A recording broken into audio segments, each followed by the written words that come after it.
Halo semuanya, selamat datang di Hobi Film. Bagaimana kabar kalian semua? Semoga sehat dan baik-baik saja. Jadi, kita akan lanjut series The Daily Life of the Immortal King.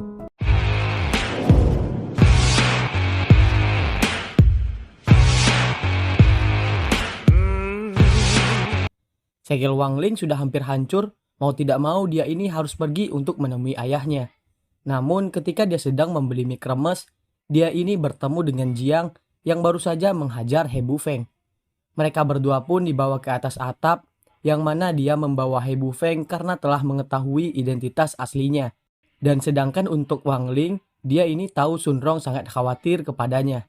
Jiang tidak tahu sekarang ini dia sedang bermain-main dengan bom spiritual.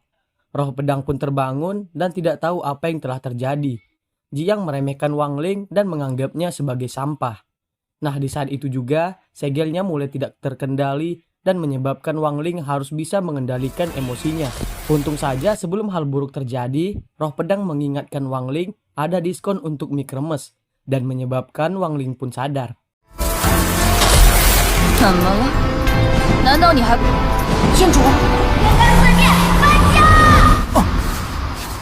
Di sisi lain, supir dari Jiang mengambil rambut dari He Bufeng untuk mengubah penampilannya. Di sisi lain, Guru Pansen masih tidak menyangka Direktur Si menggunakan murid yang mengulang demi memenangkan pertandingan. Direktur Si menganggap hal itu dengan biasa saja dan dia ini bingung kenapa sekolah Liu Si bisa membawa anjing dalam pertandingan. Nah, di saat itu juga, Jiang yang sudah menyamar sebagai He Bufeng memberitahu bahwa Wang Ling sudah diculik. Kembali kepada Wang Ling, di sana mereka dijaga oleh supir dari Jiang. Di sana dia memberitahu bahwa mereka akan dibebaskan setelah pemimpinnya menghabisi Sun Rong. He Bufeng memberitahu bahwa dia ini ingin bergabung dengan kelompok Ying Liu dan meminta untuk melepaskan ikatannya. Walaupun sedikit tertarik, tapi supir itu memberitahu bahwa ikatan ini hanya bisa dilepaskan oleh bosnya.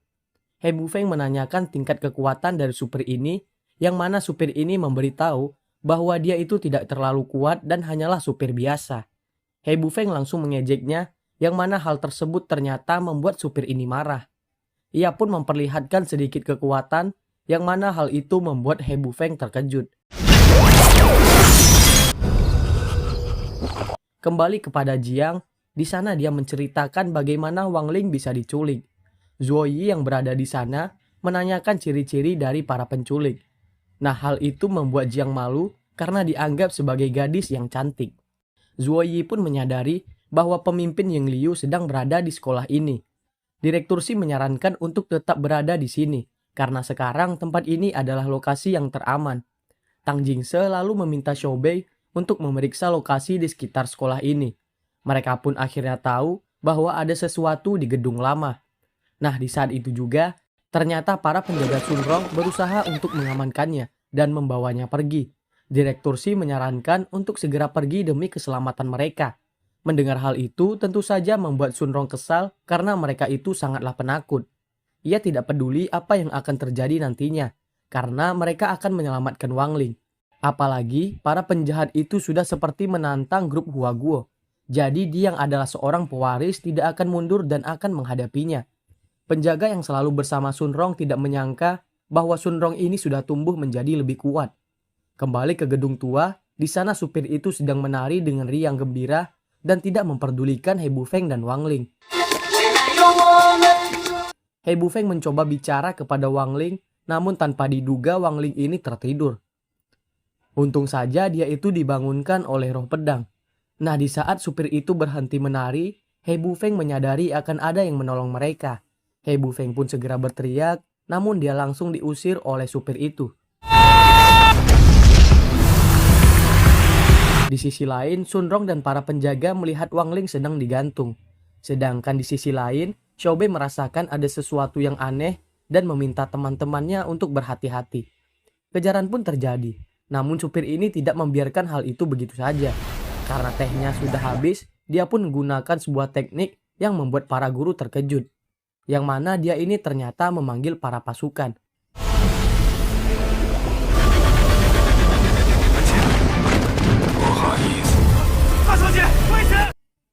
Untung saja di sini Sun Rong melindungi para penjaganya dan menghancurkan teknik tersebut.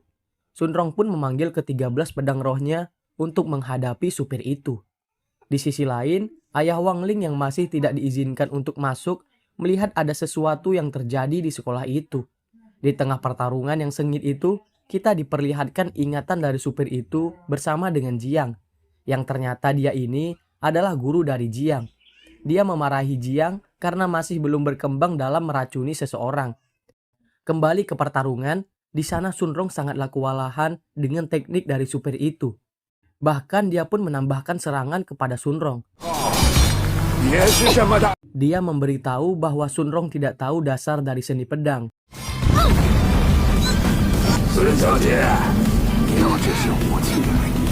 Di saat dia mau menghabisi Sunrong, untung saja Zuoyi datang untuk menyelamatkannya. Dan kini pertarungan pun terjadi antara Zuoyi dan supir itu. Zuoyi meminta dia untuk segera menyerah, namun tetap saja supir itu tidak melakukannya. Jiang ternyata memang memfokuskan serangannya kepada Zuoyi karena dia adalah musuh yang akan merepotkan mereka. Supir ini memberitahu sebuah rencana yang sepertinya dia akan mengorbankan dirinya untuk menghadapi Zuoyi. Kembali ke pertarungan, supir ini kesulitan ketika berhadapan dengan Zuoyi. Di sisi lain, Jiang menyamar mendekati Sunrong, tapi untung saja penjaga Sunrong menghentikannya karena dia sudah mengetahui Jiang telah menyamar. Namun sayangnya sepertinya penjaga Sunrong ini harus meninggal. Di sisi lain, supir yang sudah sekarat meminta maaf kepada Jiang karena dia tidak bisa meracuni dirinya lagi.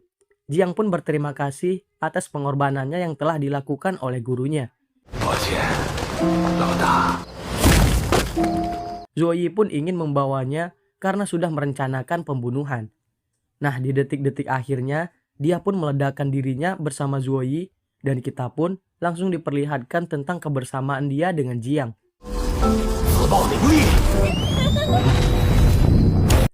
Dan kita juga diperlihatkan penjaga yang bersama Sunrong juga telah mati dihabisi oleh Jiang. Sunrong pun khawatir kepada penjaganya, sedangkan Jiang kesal karena rencananya kembali gagal.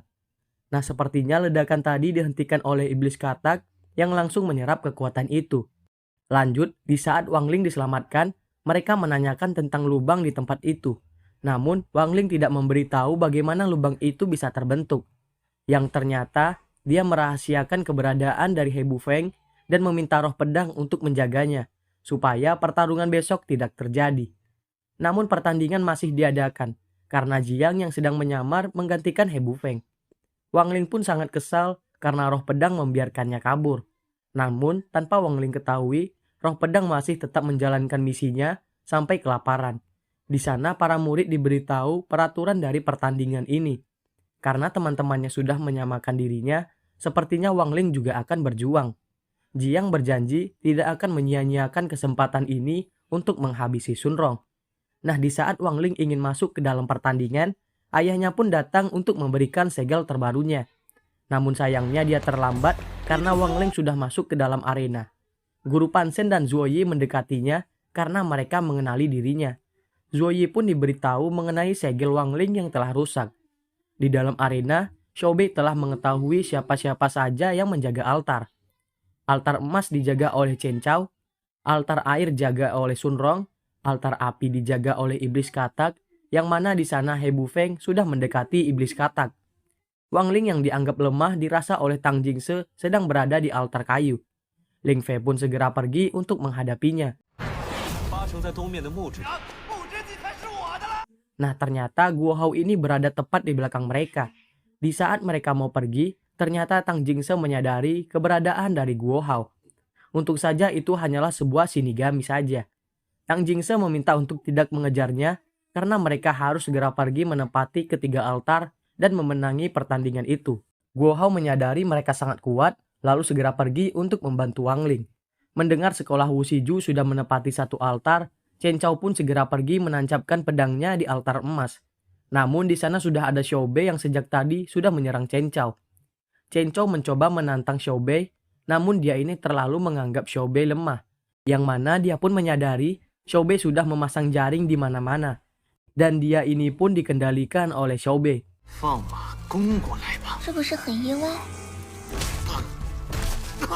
侵入神经，发出 Para gurunya yang menyaksikan hal itu merasa ini sangatlah kejam. Di sisi lain, iblis katak sedang bertarung dengan He Bufeng. Dia merasa sangat kenyang karena terus memakan kekuatan dari He Bufeng. Wang Ling sedang tertidur, terbangun ketika mendengar iblis katak ingin mematahkan segelnya. Setelah memakan banyak energi spiritual, Ling Fei yang melihat Wang Ling bangun segera menyerangnya. Untung saja Guo Hao datang untuk membantu Wang Ling.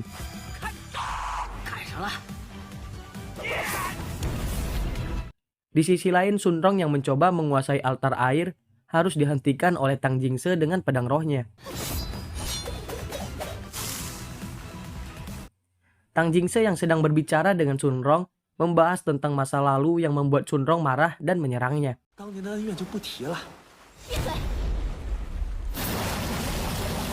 He Bufeng yang sudah menguasai altar api diminta Tang Jingse untuk membantu dirinya menghadapi Sun Rong. Sun Rong yang bingung bagaimana mereka bisa mengetahui pergerakan timnya diberitahu oleh Tang Jingse bahwa Xiao Bei bisa melihat setiap gerakan yang mereka lakukan. Di sisi lain, altar emas juga sudah ditempati oleh Xiao Bei dan membuat Tang Jingse sangat senang. Sun Rong yang kesal mulai serius menghadapi Tang Jingse dan bersiap untuk menggunakan tarian pedang rohnya. Tentu saja Tang Jingse tak membiarkan hal itu dan menggunakan serangan saljunya. Tidak ingin He Bufeng datang, Sun Rong pun ingin segera mengalahkan Tang Jingse.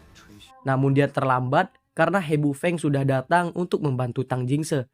Sekarang ini Sun Rong tidak bisa kemana-mana lagi dan ditambah danau ini sudah dibekukan oleh Tang Jingse. Di saat kondisi sedang tidak bagus untuk Sun Rong, mereka melihat ada sesuatu yang terjadi kepada Ling Fei. Dan seketika area di semua tempat itu mengalami sebuah pancaran energi negatif. Sun Rong pun memanfaatkan hal itu untuk melarikan diri. Nah di sini, Tang Jingse sudah menyadari di depannya ini bukanlah He Bufeng yang asli. Namun dia tidak peduli dan berjanji akan membantunya setelah pertandingan ini selesai. Sekarang altar air pun sudah dikuasai oleh sekolah Wusiju, yang mana 5 altar sudah dikuasai oleh mereka. Nah tiba-tiba saja altar kayu dikuasai oleh sekolah Liuxi dan hadiah kecepatan pun dibatalkan. Xiao Bei memberitahu Ling Fei setelah dikalahkan oleh kekuatan yang misterius. Sun Rong mendapatkan kabar bahwa Wang Ling menyatu dengan iblis katak, namun Sun Rong tidak tahu apa yang dimaksud oleh Guo Hao. Para guru pun terkejut dengan sosok yang muncul di altar kayu. Kita pun di bawah sebelum kejadian Ling Fei terlempar. Di sana dia sedang bertarung sengit dengan Guo Hao. Nah di sana itu muncul iblis katak, namun dia terkejut karena Wang Ling juga berada di sana. Wang Ling pun berpura-pura kesakitan ketika Ling Fei menyerangnya, yang mana hal itu membuat Guo Hao marah. Ia pun kembali berusaha menyerang Ling Fei, namun sayangnya itu semua sia-sia saja. Melihat itu semua membuat Wang Ling merasa bersalah. Tapi jika Wang Ling menggunakan sedikit saja emosinya, segelnya akan hancur. Namun di saat melihat perjuangan teman-temannya, Wang Ling tidak bisa menahan lagi dan mengeluarkan kekuatannya. Seketika iblis katak pun menggigitnya dan memberitahu bahwa dia mencoba untuk menelan energi negatif dari Wang Ling.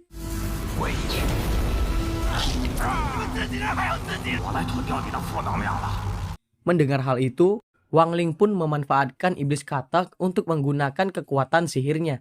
Iblis katak memberitahu bahwa perutnya hanya terbatas, namun Wang Ling tidak memperdulikannya dan bergabung dengan iblis katak. Mereka yang menyaksikan hal tersebut tentu saja sangat terkejut. Ling Fei pun tertawa dan kembali meremehkannya. Wang Ling pun memberikan sentuhan kecil kepada Ling Fei, namun Ling Fei merasa dia baru saja ditabrak mobil dengan kecepatan tinggi. Guo Hao merasa bangga karena telah membangkitkan kekuatan dari Wang Ling. Wang Ling pun mengajak Guo Hao untuk mengembalikan keadaan pertandingan ini. Direktur Xi melihat hal itu memuji guru Wang Zu dan meminta dia untuk mengajari dirinya. Tang Jingse yang panik diberitahu oleh Xiao Bei bahwa Wang Ling telah bergabung dengan iblis katak. Kekuatan mereka sangatlah kuat dan akan mengancam kemenangan mereka. Wang Ling pun telah berhasil mengamankan altar api. Xiao Bei mengetahui semua pergerakan dari anggota sekolah Liuxi Tapi dia ini tidak mengetahui keberadaan dari Sunrong. Xiao Bei pun ingin pergi karena Wang Ling sedang menuju ke tempatnya. Tang Jingse pun segera meminta He Bufeng untuk menjaga altar bumi dan Ling Zheng diminta untuk ke altar api. Tang Jingse pun berpikir bagaimana mereka memenangi pertarungan ini, apalagi mereka sudah kehilangan satu anggotanya. Dia yang tahu bahwa Wang Ling sangatlah kuat, jadi dia berpikir jika mereka menghadapi Wang Ling secara langsung, mereka berempat akan kalah. Jadi Tang Jingse pun terus berpikir dan menemukan sebuah cara yang mana mereka akan menyingkirkan para anggota lainnya dan membiarkan Wang Ling sendirian. Dia pun meminta Xiao Bei untuk bertemu dengan dia di altar kayu, supaya Tang Jingse bisa tahu pergerakan yang dilakukan oleh Wang Ling. Wang Ling lalu mendatangi Chen Chao untuk menyadarkannya. Ia tidak menyangka Chen Chao datang kemari hanya untuk berkencan. Di saat Chen Chao ingin menjelaskan, dia terkejut dengan penampilan dari Wang Ling. Dia pun merasa Wang Ling ini sangat kesepian. Nah, di sini Wang Ling dan yang lainnya sudah berhasil mendapatkan 3 altar. Melihat Wang Ling tersenyum membuat Chen Chao sangat senang. Ayah Wang Ling juga sangat bahagia ketika melihat anaknya bisa bersikap dengan normal. Nah, keunggulan dari sekolah Liu Xi hanya bisa bertahan sebentar saja, karena sekolah Wu Shiju segera mengambil alih altar lainnya. Wang Ling pun segera memikirkan sebuah rencana, dan dia ini berencana untuk menggunakan kecepatannya dan menguasai semua altar. Iblis katak mencoba memperingatinya, karena dia itu tidak bisa menahan semua kekuatan dari Wang Ling.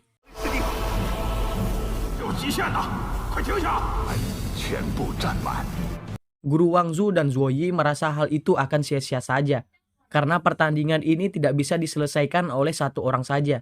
Apalagi ada jeda 10 detik untuk menguasai satu altar. Untung, di saat itu Sunrong menghubungi Wang Ling dan Guo Hao memberitahu bahwa Tang Jingse memanggil Xiao Bei ke altar kayu. Di saat Chen Chao dan Guo Hao saling ribut, Sunrong memberitahu bahwa tujuan pertandingan ini adalah sebuah strategi dan memperkecil pertarungan antara tim. Mendengar Sunrong yang menganggapnya sebagai orang yang paling penting membuat Wang Ling malu-malu kucing. Sunrong lalu memberitahu rencananya yang mana dia tahu Tang Jingse akan menghindari kedatangan dari Wang Ling. Jadi mereka bertiga akan mencoba bergabung di altar kayu dan mempertahankannya. Tapi hal itu hanya membuat mereka memiliki 2 altar. Jadi Sunrong pun mempercayakan satu altar kepada Chen Chao dan membuat Chen Chao menjadi sangat semangat.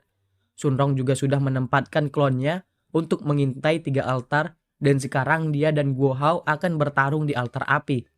Di sisi lain, Xiao Bei sudah mengetahui keberadaan dari Sunrong, namun dia segera memberitahu bahwa Sunrong dan Guo Hao akan menyerang altar api, yang ternyata mereka itu menggunakan jalur air untuk melewati penjagaan dari He Bufeng.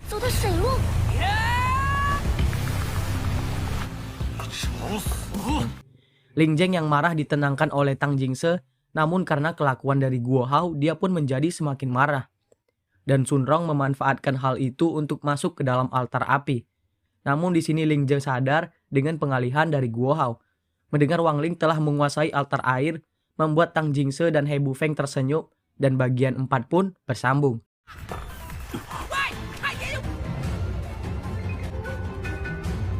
Oke, sekian dulu pada video kali ini. Untuk video selanjutnya masih membahasnya di sini. Jadi bagi kalian yang ingin mengikuti series ini langsung saja klik subscribe dan aktifkan loncengnya. Terima kasih yang sudah menonton video sampai habis. Oke, sampai jumpa di video selanjutnya.